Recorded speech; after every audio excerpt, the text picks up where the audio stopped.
청취자 여러분, 최근 주말에 넷플릭스나 HBO 같은 스트리밍 플랫폼을 켜서 볼만한 범죄 스릴러물을 고르실 때요. 네. 그 배경이 런던의 안개 낀 뒷골목이나 북유럽의 눈 덮인 숲이 아니라 유독 폴란드였던 적 혹시 있으신가요?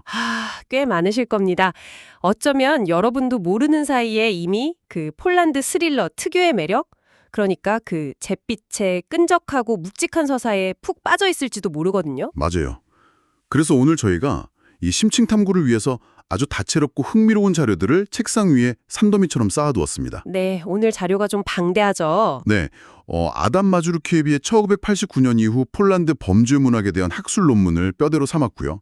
거기에 여러 작가들과 드라마들의 위키백과 문서, 또 미디어 배급사인 고퀘스트의 산업 블로그, 그리고 호주 폴란드 유대인 협회에서 발행한 뉴스레터까지 전부 한데 모았습니다. 이렇게 다양한 자료를 모은 오늘의 미션이 꽤 명확하면서도 매혹적인데요. 네, 대체 왜 영미권이나 스칸디나비아가 꽉 잡고 있던 이 글로벌 누아르 장르의 지형도를 폴란드의 범죄 스릴러가 뒤흔들고 있는지 알아보는 거죠. 맞습니다. 그리고 폴란드의 그 뼈아픈 역사가 어떻게 이 모든 매혹적인 서사의 가장 완벽한 공동지필자가 되었는지 오늘 함께 깊이 파헤쳐 보겠습니다. 좋아요. 그럼 이 캔버스의 크기가 도대체 어느 정도인지 현실적인 지표부터 한번 짚어보죠. 고퀘스트의 분석 블로그를 보면 아주 흥미로운 대목이 나오거든요. 네, 넷플릭스가 중앙 및 동유럽 지역의 컨텐츠 허브로 바로 폴란드의 수도 바르샤바를 선택했다는 부분이죠. 아, 맞아요. 이건 지금 폴란드 영상산업, 특히 장래물 시장이 얼마나 뜨거운지를 보여주는 아주 확실한 증거잖아요. 그렇죠. 철의 장막이 무너지지 않았다는 대체 역사적 상상력을 더한 1983이라는 작품도 있고요. 네. 할란 코벤의 소설을 현지화한 숲, 그리고 울트라바이올렛이나 홀드타이트 같은 수많은 폴란드 작품들이 지금 전 세계 스트리밍 차트를 말 그대로 점령하고 있습니다. 여기서 우리가 던져야 할 질문은 결국 왜잖아요. 네. 왜 사람들은 유독 폴란드 스릴러에서 이런 특별한 풍미를 느낄까요? 그 해답을 찾기 위해서 살펴볼 아주 완벽한 사례가 하나 있습니다. 넷플릭스 시리즈 웸프, 폴란드어 원제로는 로이스트라는 작품인데요. 로이스트. 네, 이 드라마는 단순히 뛰어난 형사들이 기발한 연쇄살인범을 쫓는 전형적인 고양이와 쥐의 게임이 아닙니다. 저도 드라마 위키랑 리뷰 자료들 보면서 그 지점에 완전 매료됐거든요. 일단 이 로이스트라는 제목 자체가 늪, 그러니까 깊고 축축해서 빠져나갈 수 없는 습지를 의미하잖아요. 맞습니다. 범죄물의 배경으로 시각적으로 아주 으스스하고 완막한 장치죠. 네, 근데 작품 속에서 시대가 변화하는 과정을 보면 이 늪이라는 단어가 얼마나 소름 돋는 은유인지 알 수 있어요. 드라마가 1984년, 1997년, 1999년 이렇게 세 개의 각기 다른 시간대를 조명하거든요. 그렇죠. 처음 작은 지방도시의 숲에서 끔찍한 시신이 발견되면서 이야기가 시작되는데 1984년이라는 배경 자체가 계엄령이 막 해제된 직후의 억압적인 폴란드를 보여주더라고요. 네, 그 잿빛 현실을 시각화하는 방식이 정말 놀라운데요. 여기서 늪은 물리적인 장소이기도 하지만 등장인물들이 빠져나가려고 발버둥 칠수록 오히려 더 깊숙이 빨려 들어가는 공산주의 시대의 억압적인 체제 그 자체를 상징하는 거군요. 정확합니다. 도무지 탈출구가 보이지 않는 당대의 사회적 공기, 그리고 거짓말과 침묵이 일상이 되어버린 그 무력감이 바로 진정한 의미의 늪인 셈이죠. 뉴욕타임스 기사에서 저명한 범죄 소설가 마레크 크라이에프스키가 한 말이 이 상황을 진짜 완벽하게 요약해 주더라고요. 폴란드 스릴러의 진짜 독창성은 복잡하고 기이한 폴란드 특유의 상황을 범죄 서사라는 형태로 풀어낸 것에 있다고요. 네, 그러니까 살인사건의 범인을 찾는 퍼즐 뒤에 숨겨진 진정한 미스테리는 결국 어떻게 이런 기형적인 사회가 만들어졌는가에 대한 탐구인 겁니다. 사회 자체가 거대한 미스터리라는 시각이군요. 맞아요. 그리고 이 맥락을 제대로 이해하려면 폴란드의 범죄 문학이 도대체 어떻게 진화해서 지금의 이 어둡고 날카로운 형태를 갖추게 되었는지 마주르케비에 씨의 논문을 살펴봐야 합니다. 그 논문 내용 정말 흥미로웠어요. 시계열에 따른 변화가 아주 극적이잖아요. 1989년 공산주의 정권이 무너지고 민주화가 이루어지기 전에는 그러니까 폴란드 인민공화국 시절이죠. 그때 범죄 문학은 지금 우리가 아는 누아르랑 완전히 달랐거든요. 180도 달랐죠. 이 시기에는 이른바 민병대 소설이라는 장르가 시장을 지배했습니다. 네, 자료 보니까 진짜 기가 막히던데 당시의 문학은 오직 공산주의 이념에 충실해야만 출판이 허용됐다고 하더라고요. 네, 철저한 검열이 있었으니까요. 그래서 소설 속 경찰, 즉 시민 민병대원들은 도덕적으로 완벽하고 흠집 하나 없는 영웅으로 나옵니다. 이들이 서구 자본주의의 타락한 악, 스파이, 밀수꾼들에 맞서서 완벽하게 법과 질서를 유지한다는 철저한 체제 선정물이었죠. 한번 상상해 보세요, 여러분. 현실에서는 억압적인 체제와 검열이 일상인데 소설 속에 등장하는 경찰들은 서구의 악당들을 물리치는 아주 무결점의 기사들인 겁니다. 진짜 아이러니하네요. 그렇죠. 하지만 1989년에 자유시장 경제가 도입되면서 문학계에도 거대한 지진이 일어납니다. 빗장에 딱 풀리자마자 작가들이 가장 먼저 한 일이 뭔지 아시나요? 과거 체제가 억지로 만들어냈던 완벽한 경찰상이라는 환산을 산산조각 내버린 거잖아요. 맞습니다. 마즈루키에비치의 논문에서는 이것을 신민병대 소설의 등장이라고 부릅니다. 이 신민병대 소설이 도입한 이른바 블랙 리얼리즘의 묘사들을 보면 진짜 무자비할 정도거든요.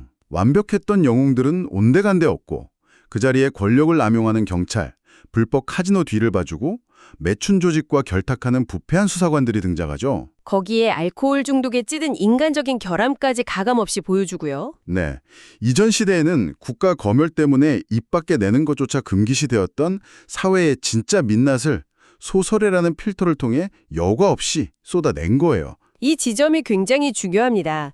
1989년 이후 폴란드 사회 일각에서는 공산주의 시절의 질서를 약간 은근히 미화하거나 그리워하는 무비판적인 형수, 즉 노스탈지어가 피어오르기도 했거든요. 아, 과거가 좋았다 이런 식으로요? 네, 작가들은 바로 그 거짓된 형수에 정면으로 맞서기 위해서 이 블랙 리얼리즘을 선택한 겁니다. 과거가 얼마나 폭력적이고 위선적이었는지를 대중적인 범죄 소설의 틀을 빌려서 폭로한 거죠. 이게 작가들이 어떤 특정 정치 세력을 옹호하는 선전 도구로 소설을 썼다는 의미가 전혀 아니죠? 자료에도 나오지만? 절대 아닙니다. 우리도 이 부분에 명확히 해야 하는데요. 작가들은 단지 거짓된 과거의 기억을 바로잡기 위해 가장 사실적인, 그래서 가장 끔찍한 현실의 거울을 길거리에 세워둔 것에 가깝습니다. 어느 한쪽 편을 들려는 게 아니라는 거죠. 결국 범죄를 수사하는 소설 속 주인공의 행위가 현실에서는 국가에 묻힌 진실을 수사하고 과거의 오답을 교정하는 과정이 되는 거네요. 정확합니다. 이렇게 단단한 역사적 토대 위에서 현대 폴란드 누아르를 글로벌 무대로 끌어올린 아주 걸출한 작가들이 등장하는데요. 일명 폴란드 스릴러의 제왕과 여왕들이죠. 네, 정말 매력적인 작가들이 많습니다. 혹시 페미크림이라는 트렌드 들어보셨나요? 스칸디나비아에서 시작된 여성 중심의 범죄물 트렌드인데 이걸 폴란드에 완벽하게 일식한 인물이 바로 범죄 소설의 여왕 카타지나 본다입니다. 본다의 개인사부터가 한편의 드라마죠. 원래 아주 촉망받는 저널리스트였는데 치명적인 자동차 사고를 겪은 뒤에 삶의 방향을 완전히 틀어서 소설가가 되었습니다. 맞아요. 그녀의 데뷔가 기념비적인 그 폴란드 범죄 소설 역사상 처음으로 경찰 프로파일러 캐릭터를 창조해냈거든요. 후베르트 마이어라고. 네, 하지만 본다를 진정한 여왕의 반열에 올린 건 바로 사샤 자우스카라는 여성 프로파일러 시리즈입니다. 아, 사샤. 공기, 흙, 불, 물. 이 네 가지 원소를 테마로 한 4부작이죠. 이게 폴란드 내에서 엄청난 베스트셀러가 됐고 사샤의 원소 불이라는 TV 드라마로도 제작돼서 큰 인기를 끌었잖아요. 그렇죠. 이 사샤라는 캐릭터가 장르 내에서 가지는 상징성이 대단합니다. 전통적으로 범죄 스릴러 장르는 좀 거칠고 마초적인 형사들이 주도하는 남성 중심의 세계였잖아요. 네, 거기에 폴란드 특유의 짙은 가부장제랑 보수적인 경찰 조직 내의 여성 혐오가 겹쳐진 환경이고요. 맞습니다. 그런데 사샤는 과거에 깊은 상처를 안고 있는 싱글맘이면서도 남성들의 거친 방식을 흉내내는 대신에 자신만의 날카로운 지성과 전문성으로 사건을 압도해 나갑니다. 기존 장르의 낡은 공식을 완전히 전복시킨 거죠. 구체적인 여성상의 탄생이네요. 그럼 여왕에 이어서 제왕도 한번 살펴볼까요? 지그문트 미오셰프스키. 미오셰프스키. 테오도르 샤츠키키 검사를 주인공으로 한 3부작 얽힘, 진실의 나탈, 분노.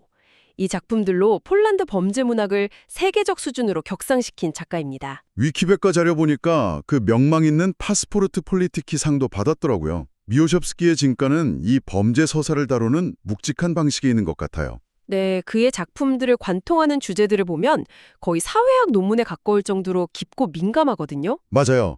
소설 속에서 샤츠키 검사는 단순히 누가 사람을 죽였는가만 좇지 않죠.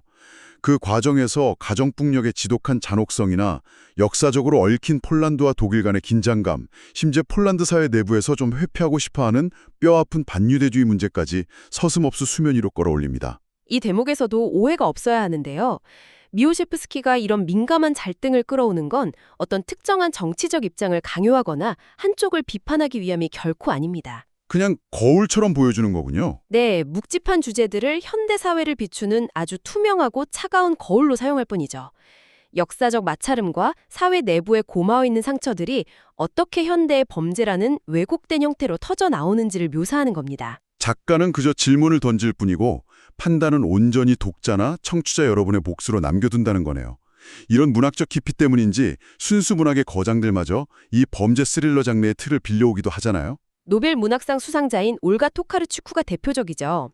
그녀의 작품 죽은 자들의 뼈 위로 쟁기를 끌어라, 이게 스푸어라는 영화로도 만들어졌는데 그 작품 진짜 독특하죠? 점성술에 빠진 괴짜 노파가 마을에서 벌어지는 연쇄 살인 사건의 전말을 쫓는 이야기. 네, 겉보기엔 완벽한 범죄 수사물인데 그 속을 들여다보면 폴란드 시골의 거친 현실이나 인간과 자연의 생태주의적 갈등, 그리고 신화적 요소들이 아주 숨막히게 직조되어 있습니다. 이렇게 맞물려 들어가는 이야기들을 종합해보니까 아주 흥미로운 지점에 도달하게 되네요. 살인이라는 이 극단적인 사건만큼 그 시대와 공간에 숨겨진 본성을 노골적으로 드러내는 해부학적 도구는 없다는 거. 정확한 통찰입니다. 그렇다면 이제 시간과 공간의 범위를 조금 더 확장해서 폴란드 스릴러의 가장 독특하고 거대한 심장부로 한번 들어가 볼까요? 드디어 이 얘기가 나오네요. 레트로 범죄 소설과 유령 도시에 얽힌 이야기죠. 네, 과거로 시간을 한번 돌려보겠습니다. 마레크 크라리에프스키가 1930년대 제2차 세계대전 발발 전의 도시 브레슬라우를 배경으로 쓴 브레슬라우에서의 죽음이 폴란드 출판계에 엄청난 돌풍을 일으켰었죠. 이 부분이 정말 압도적인 게 여기서 아주 기이한 역사적, 지리적 특수성을 마주하게 되잖아요. 당시 브레슬라우는 독일 영토였지만 전쟁 끝나고 국경선이 새롭게 그어지면서 지금은 폴란드의 브로츠와프라는 도시가 됐으니까요. 맞아요. 반대로 한때 폴란드의 핵심 도시였던 르비우는 하루아침에 우크라이나의 영토로 넘어가 버렸고요. 근데 지리적 좌표는 그대로인데 하루아침에 그 땅을 덮고 있던 국가의 이름, 언어, 문화, 사람들이 통째로 증발해버린 거네요. 이것이 바로 학자들이 말하는 유령 도시입니다.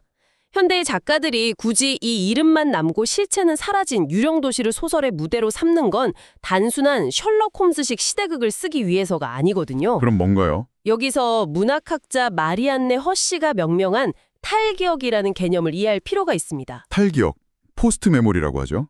그러니까 말 그대로 내가 직접 경험하지 않은 기억을 물려받는다는 의미인가요? 아주 정확한 비유를 하자면 잘려나간 팔다리에서 느껴지는 환상통 같은 겁니다.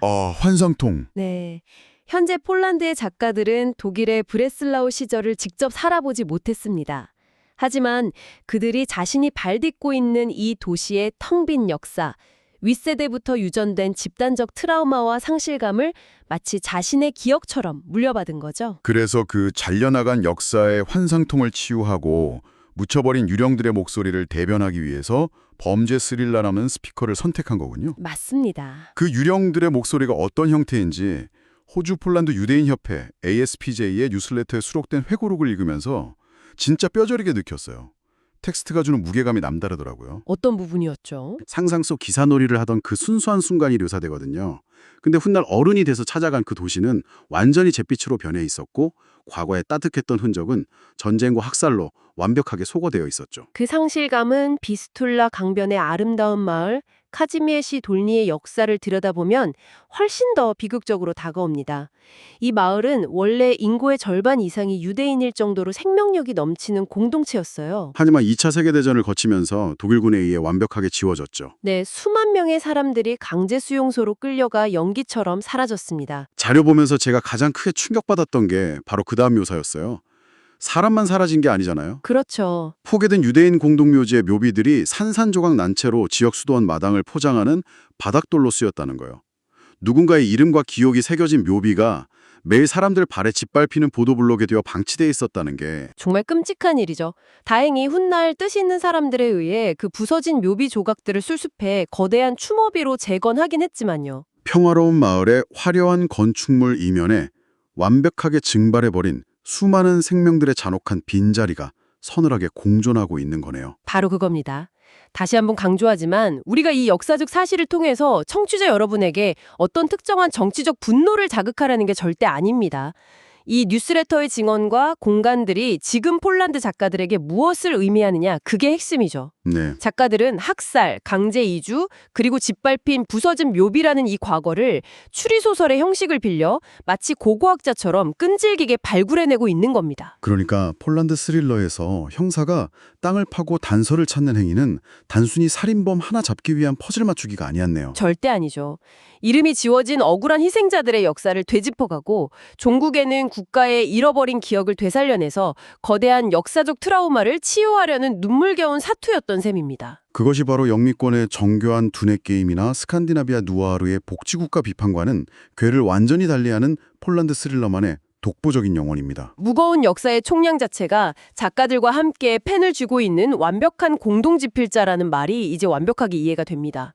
수백 년 동안 지도에서 이름이 지워졌다 나타나기를 반복하고 두 번의 세계대전과 냉전의 한복판에서 갈갈이 찢겨나갔던 그 역사 말이죠. 맞습니다. 오늘 이 깊고 어두운 이야기의 끝에서 문득 이런 생각이 듭니다. 청취자 여러분, 오늘 밤 넷플릭스를 켜서 바르샤바 뒷골목이나 브로츠와프 강면을 배경으로 한 스릴러를 보실 때 아마 이전과는 완전히 다른 해상도로 그 작품을 대하게 되실 겁니다. 그럴 수밖에 없겠죠. 단순히 누가 저 시체를 숲에 버렸는가라는 1차원적인 질문을 넘어서게 될 때니까요. 네, 그 숲이 품고 있는 수십 년치 역사의 눅눅한 습기와 짓눌린 기억들을 동시에 맡게 되실 겁니다. 장르물이라는 가장 매력적인 타임머신을 타고 유럽 역사의 어두운 심장부를 관통하는 경험을 하시게 될 거예요. 우리가 오늘 심도 있게 탐구한 내용은 결국 공간이 품고 있는 기억에 관한 이야기이기도 합니다.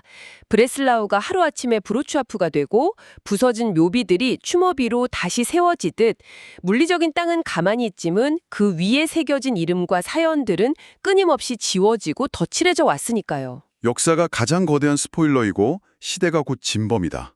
이게 바로 폴란드가 전 세계 스릴러 팬들에게 던지는 매혹적인 선전포고가 아닐까 싶네요. 좋은 표현이네요. 이 긴 이야기의 마침표를 찍으면서 오늘 이 대화를 들으며 익숙한 거리를 걷고 계실 청취자 여러분께 마지막 질문 하나를 남기고 싶습니다. 어떤 질문이죠? 당신이 매일 무심코 밟고 지나가는 그 익숙한 출근길의 아스팔트, 그리고 화려한 카페 간판이 걸린 그 건물 바로 밑에는 과연 어떤 잊힌 이야기들과 소리 없는 유령들이 잠들어 있을까요? 와... 만약 당신이 사는 그 동네의 깊은 곳에 묻힌 역사가 한편의 치밀한 범죄 스릴러로 다시 쓰인다면 당신이 마주치게 될 그 첫 번째 단서는 과연 어디에 숨겨져 있을까요?